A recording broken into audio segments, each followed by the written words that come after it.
Hi, and welcome to Tremco Live. We are so excited to get up in front of you each and every Friday and hope that you enjoy your time winding down with us. I am Marcy Tyler, one of your hosts.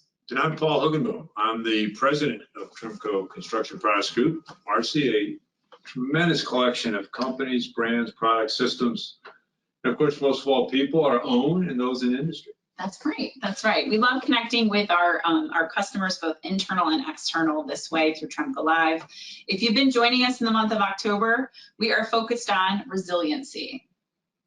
I love resiliency. Yes. And I put a shout out this week to people on LinkedIn to define, tell me how you define resiliency. So please, if you haven't done that yet, get onto my LinkedIn page, let me know how you define it, because there's something we're cooking up for November that I want to use that information for. So I think it's not certainly a theme, it's a consistent theme for us in October, but it's certainly something that's just going to continue on, and it's so important for us as we continue to construct new buildings and look at restoration. We want them to be durable and resilient.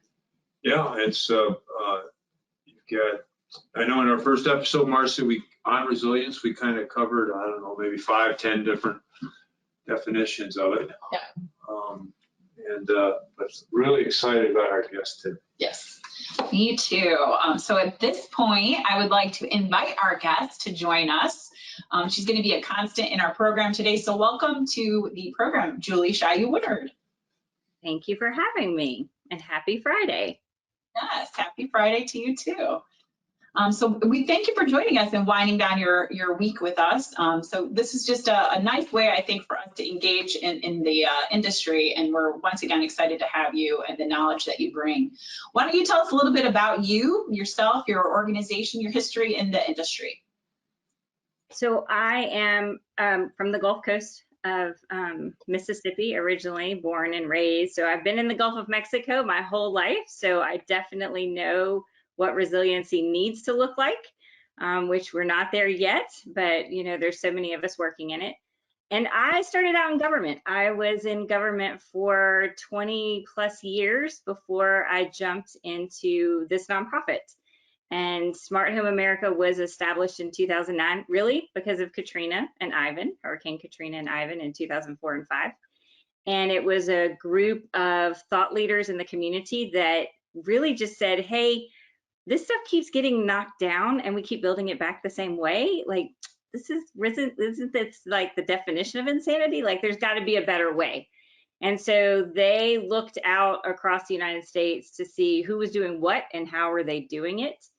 And that's how they landed in the yard, basically, of the Insurance Institute for Business and Home Safety. And I know we'll chat about that. And the Fortified Construction Standards. So basically this a little bit better or a little bit beyond code way of constructing buildings to be able to take a hit and keep moving forward and operating afterwards. And so I took the position with them about 7 years ago, and that's what we've been doing. We've been building resilient and sustainable communities by doing just this, talking to you and like-minded individuals and companies, and just spreading the word on how to build better and how to get people into structures or retrofitted to a better way of living so that they don't have to have so much worry when there's impending weather. We've talked before, Julie, Paul and I, about, they used to say at the 100-year floods and the 100-year storms and things like that, right? And they're just... And they now happen every year. Yeah. We're pretty sure they probably are 100-year events, but they seem to be happening every year. Yeah, we got to come up with a new term. Sadly, right? They're not coming to us with such space. And black swans, which were supposed to happen every 100 years, and now we've got like a whole episode of black swans all at once. Yeah, exactly. So, well, thanks for sharing all that with us. I didn't know you were in government before. See, I even learned something today. So we've got some great information we want to share with everybody today as we go through meeting here with Julie. Keep in mind that if you have any questions, as always, put those in the chat box for us. If you don't get an answer today, I'll work with Julie to get you an answer. So please type in your questions as you have them, as Julie and I and Paul are talking. And then Julie and I are going to be back in front of you all on November 11th for a whole hour segment on this topic. So you will be able to check back in with us on November 11th as well. So keep that in mind. But Julie, love Smart Home America, love the vision, the mission, and why you exist. So we're really appreciative. We think there's a good synergy here. We always talk about all of our systems, right, Paul, about we test above and beyond code, right? And the reason why we do it is we know that there's anomalies in construction, and we know there's exposures that maybe we can't know is gonna happen. So we wanna make it that resilient before it even gets built, right? So we test it ahead of time. And we need to know how it fails, Julie. So we always talk about elegant or inelegant failure. So of course, inelegant is the classic zipper, you pull on the thread and all of a sudden sweater just came apart. And elegant is, you can get damaged on a very local area, but it can't propagate, right? Yeah. So we want to test the failure because we need to know the failure mode, and then design is something that's very, very resilient and very localized, and of course, easy to spot and repair. So that's a big part of our testing. Yeah, so I know as you and I continue to talk, there'll be so much we get to share with our industry about that. I know as an organization, you guys have some key pillars of things that you share on a regular basis with the community. And one of them is just what we're talking about, is about education. So tell me about that. Tell me what you guys do and what we're looking at here in these pictures. So our job is to basically educate on the fortified construction method, and also how to live and exist in flood hazard areas and non-flood hazard areas. So we very much focus on building what we consider a smart house, right? So it's not the IT of things. It's not Alexa greeting you at the door. It's not your refrigerator putting your grocery list together. That's the last thing that we encourage. The first thing is that structure can take the wind and the water however it comes at you, right? So be it a hurricane, a tornado, a derecho, a straight line wind, a flood, or just rain. So the picture that you're seeing is, and that side by side, this is from Hurricane Ida, which we're only a couple of months out from. And that picture on the right that is like a sunny day, it looks like a sunny day, that is the first affordable housing complex that's been completed to the fortified gold commercial standard. And I know a lot of what we're going to talk about today is residential, but it is residential in the sense that it's someone's home, someone's future home. And the really awesome thing about that is that that is what it looked like the day after Ida. And on the left is an apartment complex, another affordable housing area that was a half mile away. And that would be an inelegant failure, I would consider. Yes. And so those are families, the apartment complex, those families evacuated, at least I hope they did, right? But they're not coming back, and they're not going to come back and start recovering immediately. If the housing units on the right had been occupied, and they were scheduled to be occupied by the end of August, but of course Ida hit, those families, they wouldn't have had power, but they would have been able to come back and start recovering pretty quickly. And if you multiply that by single family residentials and small businesses, and you look at that as on a community landscape, right? Then your community is more resilient and it is more sustainable because you're opening doors back up and you're getting back online quicker. And I think the bigger thing that came out of Ida for us, and especially for someone like me who's been working in sort of the hazard world, hazard mitigation, that sort of field for so long, insurance is the economic resilience of every household. And we as Americans don't really think of insurance that way. And we also don't pay attention necessarily to our insurance. When you buy a house and you sign your mortgage, you have insurance. A lot of people really don't look at that deck page again. It may come in the mail for renewal, or it may come into your email. And really what everybody looks at is just that ACH, right? They're just making sure that that automatic draft coming out of the checking account hasn't gone like drastically up. But they're not really honing in on what's in that. And so for me personally, when I started getting the text messages and the visuals from how well this performed, I was like, okay, that's it, discussion's over. This is how we need to move forward building, because if a family doesn't have the ability to keep consistent insurance and they had lived in one of those units on the right, they would have been able to come back from evacuation and they would have still been able to start recovering. And I was sharing with Marcy, Paul, yesterday or this morning, CoreLogic came out with an estimation that there is going to be 19 billion with a B uninsured losses in Louisiana, Mississippi, and Alabama from Ida. 90% of that is expected to be Louisiana.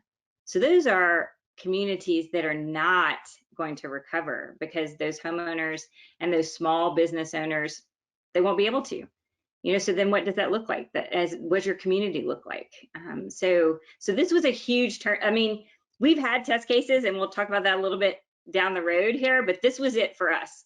This was the multifamily test case. We've gotten single family residential, we've gotten commercial. This was our very first, commercial in a sense, but homes, duplex and triplex homes that went through a Cat 4, went through the eye of a Cat 4, and you could walk in the door the next day and it was dry and those families could start living. So this to me changes everything. We absolutely want to be a part of that discussion and advocacy, of course, as well, as we look to how we can work together. I know this here is more information that you'd like to share. And Paul, on the left-hand side there, she loves to, put up which house would you rather live in, right? And clearly people are not going to choose the one that's falling down, right? So that's what we're passionate about, is how do we work together to provide more B. We want people to have B. And really always advocating for people to build to code. And if you're going to build to code, a little bit above, right? Yeah, exactly. Yeah, exactly. Right. Above and beyond. And that's another thing, Paul, that we'll get into good discussion on and share the information about what is fortified.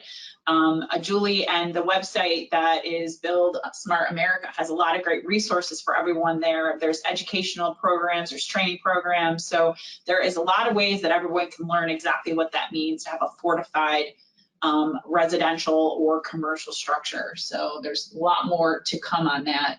They do a great job of advocating for everyone. Talk to us about the funding opportunities and how you educate in that area. So there are several states that have mitigation dollars in place, and that's another thing that you can find on the Smart Home America website, and even the don'tgoof.org website, which really speaks to don't goof when you re-roof, so not making mistakes when you're choosing the roofer and how you roof. And like Alabama has a mitigation grant program, South Carolina has a mitigation grant program, North Carolina has a coastal specific mitigation program. So there's opportunities in some states for homeowners to apply for and qualify for funding to help them get their homes re-roofed to that first level of the fortified construction standard, which is just the roof. But the roof is the very first line of defense for any structure against Mother Nature and the weather. And it is where the majority of losses are seen on structures every single year from water intrusion once that roof covering is lost. So we know from years of experience that if you can keep the water out from getting in through the roof, that you are just way ahead of the game of keeping that house or that small business resilient. You mentioned when we talked earlier, which I thought was pretty interesting, is that and there is what we were talking about wind-driven rain and how that's handled by insurance companies. And I thought that was pretty interesting because that's what we focus on, right? We test for wind-driven rain and how we can keep it out of our commercial construction. And of course, residential would be applicable as well. Yes, wind-driven rain is the largest cause of loss in the insurance market. So it is either being pushed in around openings, or it is just straight up coming through the space in the decking on the roof. And that happens as soon as the shingles and underlayment are lost. When I give presentations and I'm educating, I'm always in a room of, for the most part, lay people, unless I'm in a room with contractors, or roofers. And so I always do this thing where I'm like, you have decking on your roof and there's a space between it so that it can contract and expand and heat and cold. And then I walk them through, like, when you have a significant torrential rain event going on with high winds, if you lose your roof covering, like, all that water is coming in between that space. So if you imagine, and Ian at the IBHS lab always says, imagine 7 bathtubs of water, you know, like pouring onto the top of your roof, or you know, 8 inches of rain an hour. Like, what would that do? And just having people walk through that visual of, oh, that saturates everything in the attic, and then that all comes crashing down into your house. And you know, that's why we see, and we'll see it, you know, later, where you see everything at the curb, right? The house looks fine. The structural house is there. It held up. But why is all this stuff at the curb? The carpets and the furniture and the dresser, and it's because the roof is the first line. And if you lose that covering and all that wind-driven rain gets poured into the house, you've lost that contents. So. Exactly. I was explaining to Julie, when we do tests at our lab, the force of the wind makes the water that's going down the surface, the vertical surface, go around the edge of the assemblies in the knot in the wood of our test box. So it can be extreme. Yeah, I know. Whenever we share, Julie, you mentioned 8 inches an hour, which is about the rate that we drive rain at. So it's a continuous sheet. And so that allows, for instance, negative pressure to draw it in and do some interesting things. And people are always like, well, isn't that a little bit extreme? We're like, no, that can happen. And not if you live in the Gulf of Mexico, even with spring storms. I mean, we get tropical force winds with gusts in just summer and spring storms, and people are just not aware of what the weather's like where they live and what the risk is to the structure that they live in, right? And Marcy and I were talking about that. It doesn't take a high wind to move water like that in crazy dynamic ways, and it definitely doesn't take a significantly high wind to start that domino effect on a roof covering. Well, and it's interesting because we've done even water like capillary action and how that works. And once water starts to go someplace, it's like it opens up the ability for more to go. It's like it starts that pathway for capillary action. I'm probably saying it all wrong, but we're looking at stuff over at the test wall that's just it's incredible to see from that microscopic level, but that's the pathway of water to get in and cause damage. So, but that's what we'll help out on. We'll figure out ways that we can work together and get that going. Now, on this next slide here, we talk about how people can engage, and you have more resources once again that are clearly, you can see the way they're showing there. They're kind of coastally and, you know, Tornado Alley. Experts are where they need to be as it relates to this type of damage. So I love this resource as well. And this is us trying to, so any contractor and any roofer can retrofit or build and construct a house to the fortified standard. You don't have to be certified, but what I've learned over the last 7 years, and what the research shows over the last 20, is that it really helps if you've got a contractor or roofer that's actually sat through that training, so they really understand the details. And so we try and highlight where contractors and roofers and anybody that is involved in getting that house built or getting that house re-roofed, where you can find them so that it's easier for you to get to them if you're trying to re-roof or you're trying to build. And then we also just spend a lot of time trying to connect the communities with what are those questions you ask, right? So we give a lot of educational material for homeowners to avoid fraud, you know, like ask these questions, check these credentials, because homeowners definitely don't understand the risks that there are there. And so just giving them like some little tips on how do you vet those people, and then quickly, how do you find them? And they can click on the map and find resources in their area. So the support is there through your website, and of course through the educational opportunities that you guys provide as well. So this is just another a slide here showing just that. So if you go onto Smart Home America, you're going to see that there's training videos available to everybody that go into a level of detail, but then you can also schedule a training. Maybe you want to do that for, you know, your city or your area, you know, your community, where you can, you know, have someone from Julie's team educate that community as well. So lots of great opportunities there. I think this next slide is something that you and I talked about for sure, and how we're trying to make that paradigm shift, right? Of of which you mentioned earlier, right when we kicked off today, about not rebuilding in that same way when there is devastation. So talk to me about this. So this was, and this was what IDA did for us, for me anyways, was sort of, it validates 20 years worth of research in my mind. It also absolutely answers that question of how do we stop doing the rebuilding it the same way and watching it get destroyed by whatever really severe weather event. Hurricane Harvey was the beginning of an understanding for everybody in the field. The picture with the houses above was actually a FEMA mitigation assessment team picture. So a MAT report was put out after Harvey, and FEMA sends teams in after really significant events, and that's what they do. I mean, they deep dive into where were the failures and why were the failures there, so that we can better understand from a building science, like how to do that better. And what we learned from Harvey, Maria, and Irma was that where building codes were enforced, and that is the key. So lots of places have building codes, but if they're not enforced, right? So you inspect what you get. If you're not having that inspection process, then it's not enforced, which means it's not really being done. And so we've seen, in every storm since 2017, it has proven out communities who are enforcing a building code, it works. The weak point is always still the roof, because the code doesn't really focus on the roof as a system. And so that's where the fortified comes in, because that sort of bridges that one little gap that we're looking at there. But if you were building structures to code and you were getting them to that fortified standard, so you were bridging the gap between ICC, or International Code Council, International Residential Code, and fortified, you straight up are building a resilient community.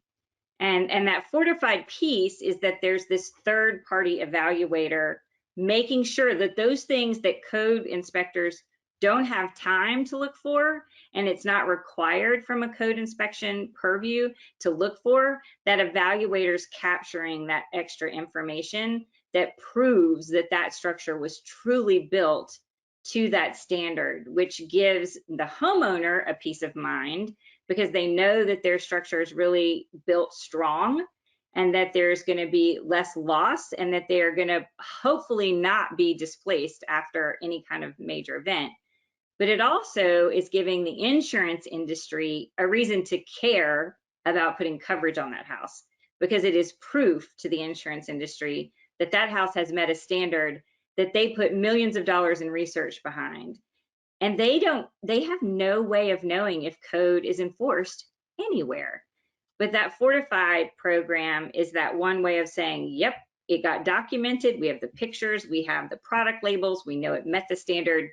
That's a reduced risk. We like that. And that's a great part of it, is that, and I don't know if you caught that, so that final piece of it is that inspection, right? So the inspection to make sure that everything's been done appropriately. Julie, are you making a lot of progress in the insurance industry to build awareness of what you're doing? Yes, slowly but surely. So we are funded a lot by the insurance industry to do what I'm doing with you right now, is sharing this information and sharing this knowledge, because then you will share it with your community.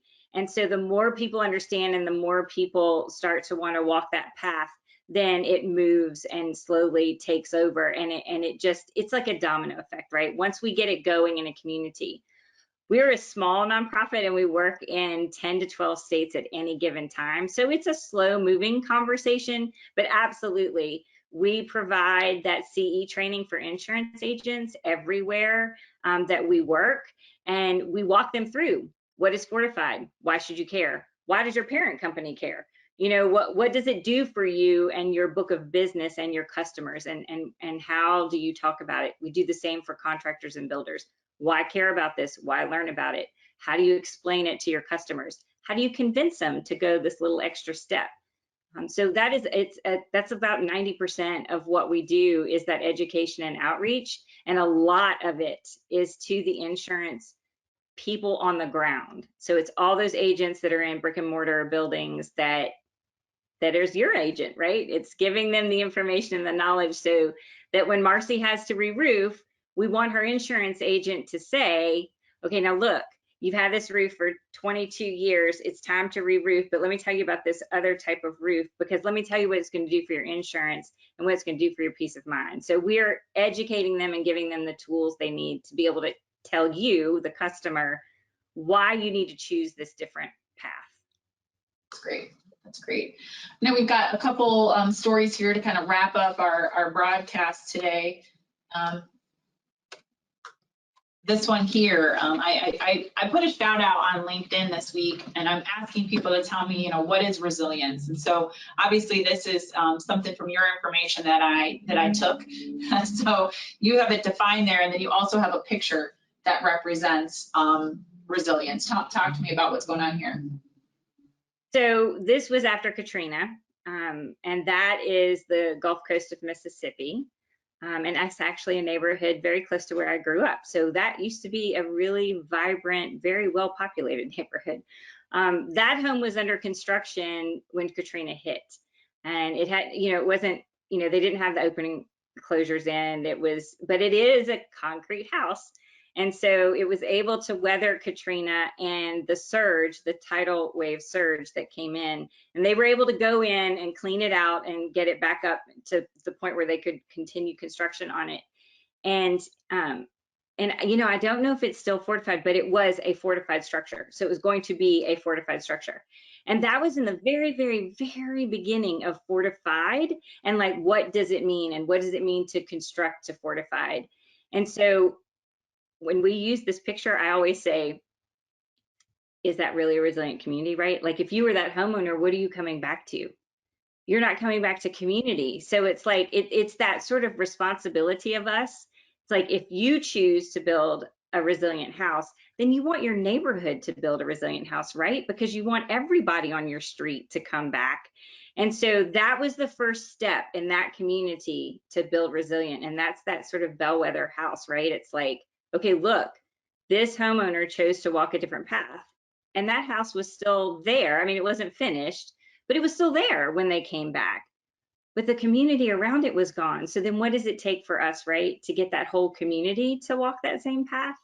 And that's where all the stuff we've talked about in this session together, it is getting the state and local governments to understand how important code is, getting it adopted, getting it enforced, educating the insurance community on how to educate their clients and convince them to do something a little bit different, right? Going above code is not the norm. Nobody likes to do it, but why? Why do it? And what does it mean from that economic resilience? So that is a great picture, because that is resilience in that house, but we need the community to be resilient. So we need like all the structures to get to that level so that everybody comes back to something. And that's something we're dedicated from the aspect of Nudura and insulated concrete forms, and how we can make that affordable and readily available to people. I know that's a big endeavor, a big initiative that we have. Yeah, we have, Julie, we look forward to sharing with you a lot of innovation going on here in the last couple of years to dramatically improve the access and affordability of ICF concrete construction, to your point, to where entire communities can, it can be really the lowest cost way to put a neighborhood together. So a lot for you and Marcy to talk about, and a lot of good things happening to make that construction far more efficient. So just a lot of great things happening here the last couple of years. I think you'll like what you see. Yeah. I'm excited about that. I'm excited about that. We have some fortified homes in coastal Alabama that used ICF product, and that, you're tying in the resiliency to the energy efficiency when you combine those two things. And so we have homes that weather every storm really well, and they also have $13 power bills, right? I mean, like, how do you, that's resiliency and sustainability. Yep, exactly. And you get there's a couple of other things. I know mostly you're talking about water here, but fire's got a lot of attention recently. So there's a lot of good things about concrete construction and fire as well, right? So fire resiliency has become, certainly in the last 10 years, right? There's whole swaths of the country that are incredibly aware of that need at this point. Things are changing quickly. Yep. Well, this is a picture here of Hurricane Sally. This was the first big test for fortified homes. Talk to us about this. So we've been, I mean, Smart Homes have been working on this since 2009. I came on board 7 years ago, and what was missing was what we call it, it's not like necessarily a tag, but it's our persistent engagement. And I say it's just the nicest way to nag people to death. And so we just started persistently engaging until what we call flipping a community, right? It's where enough people want to get that fortified house or that fortified roof. So we had, when Hurricane Sally struck the coast of Alabama, we had upwards of 17,000 structures designated. Now we're a little different. We have 2 coastal counties, but they are 25% of the GDP of our state. So it's very important that they are resilient.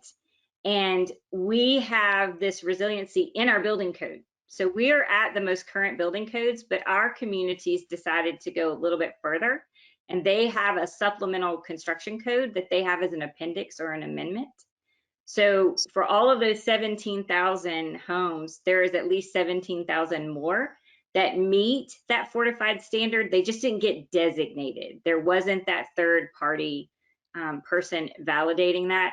But I spent 20 years, I spent 20 years in government. So like I sleep at night because I know that if a homeowner just decided they didn't want to get that designation, I still know that roof went on fortified, and I still know that house being built is at that, and like I'm okay, because, and then our proof point, and I've been saying that forever, and then Sally struck, and I was like, see, I told you, because we had 17,000 structures go through 8 hours of an eye wall, which is just not heard of. Sally was just really annoying in that it moved 2 to 4 miles an hour. Hurricanes don't move that slow when they hit land. I mean, they pretty much just move, right?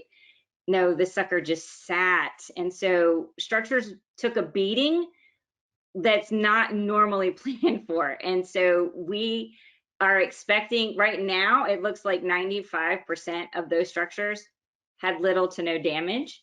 And in a year or two, when all that data is dug through, we're expecting that a lot of those structures didn't even file a claim.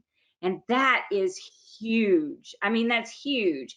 They had elegant failures. So they had a piece of siding, or they had a roof fall, they had like a tree limb fall and take off a corner or something, or they had damage to the garage or damage to a car, but not the living space, right? So everybody that was either sheltering in that home, because it was a Cat 2, so I'm gonna be honest, a lot of people didn't go anywhere, or the people who came back, besides all of the leaves and trees down, because we lost just so many trees in this storm, they started recovering. And if they had a generator, they were back in business. So it was a big test case for us, and we all were like, thank you for not having anybody die, and thank you for putting the test on this story that we've been telling for so long. Like, thank you for proving that we've been not crazy and that the science worked, and that now maybe more people will go, okay, yeah, you got a point. We'll think about this. So yeah, Sally was significant for us. Well, just to wrap us up today, as we're coming to a close, I just want to highlight a couple more things to draw people in to come and join Julie and I on our webinar on November 11th. Julie's going to talk to us a lot more about what you see here, what makes a home truly smart. And as she mentioned, it's not your refrigerator telling you that you need to buy more tuna fish. It's, your house is smart and livable after a storm. We're also going to talk a lot more about something else that Julie mentioned, the Institute for Business and Home Safety. So we'll go into a lot of the great research that they're doing here as well. So just to kind of wrap us up here today, is there anything you want to kind of close us off with, Julie, as a final thought, final message? Fortified's affordable at every price point. So the picture you showed right before you showed the big lab, those were Habitat for Humanity homes that were fortified gold. They went through a Cat 5 hurricane. They went through Hurricane Michael unscathed. I mean, you could see the damage around them, right? That's the very family that you want to put in a resilient house, because they are able to start having that economic recovery pretty quickly. So I think the biggest takeaways are that if everybody was building to code and everybody chose to go a little bit above it and get it really inspected and documented, right, we'd have resilient communities and we'd be more sustainable. And it's affordable at every price point. So it doesn't break the bank at any given point. And it's not super hard to do. I mean, it just isn't. Well, we will enjoy bringing that message to our industry together for sure. So I'm so excited that we were able to have you here today. Thank you so much for joining us. Thanks, Julie. Maybe next time we'll meet the dog. Next time we go meet the dog. I know. Well, so, and he's been quiet, right? You haven't heard him, and he's not been breaking down the door. So I suppose give him. The way you kept him out, it was a resilient method. It was a humane and resilient method. Yes, humane. Okay. Well, thanks, Julie. Thanks, Julie. Have a great weekend. Thanks everybody for joining us today. Keep checking in with us as we wind down your Fridays.